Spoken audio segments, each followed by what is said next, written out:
Dobar dan i pozdrav svima koji gledaju ovaj video. Danas nije planina. Ekipa je otišla na planinu, ja sam zbog prehlade morao odgoditi, ali sam iskoristio dan da posjetim također jednu lijepu prirodni resurs Bosne i Hercegovine, vodopad Kravice. Tako da, eto, 15.2.2020. Hvala svima koji prate kanal. Idemo malo da bacimo pogled šta ima ovdje. Tu se nalazi vodopad.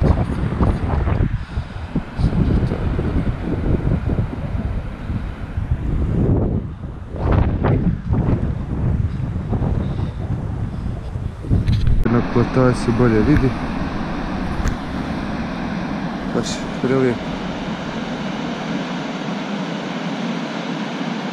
Sad rekli su mi da je možda vodostaj velik, da se neće moći voditi cijela staza, ali mi je bolje kad vodostaj velik jer onda svak izgleda puno jače i snažnije. Idemo sad lagano, idemo vodopad, dole. Pa, da li snimam više. To je to isto park prirode.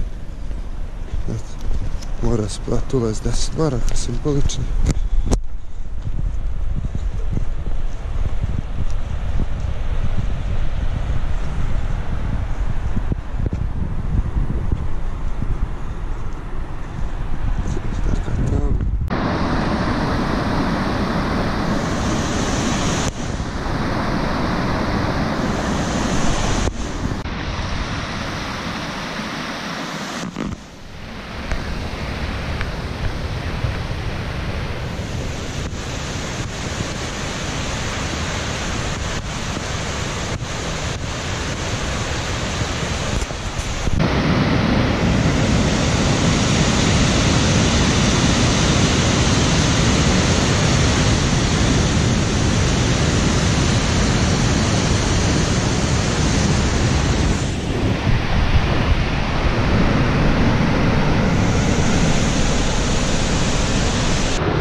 Ovo se zove uživanje u pogledu.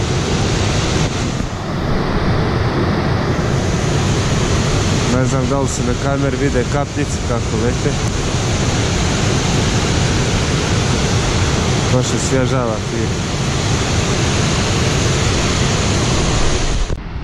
Ovo je sad popularno izletište.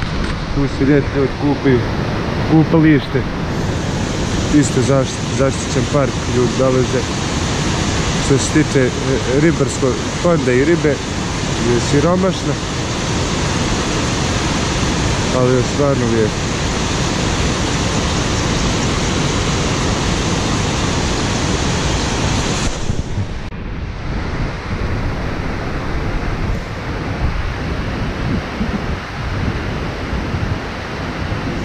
Evo ga, vodopad Kravice.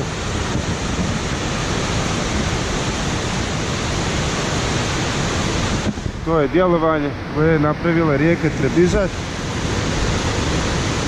Vodeni amfiteatar, znači dugačak je 120 metara.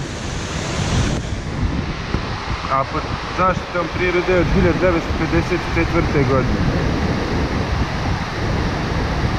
Sedre su tu, prekrivene su sve sa zelenom travom, mahovinom i lišajem. A u slab rastu i topole, konoplje i smok. To se dole vidi sve. To sam pročitao na oglasnoj tabli.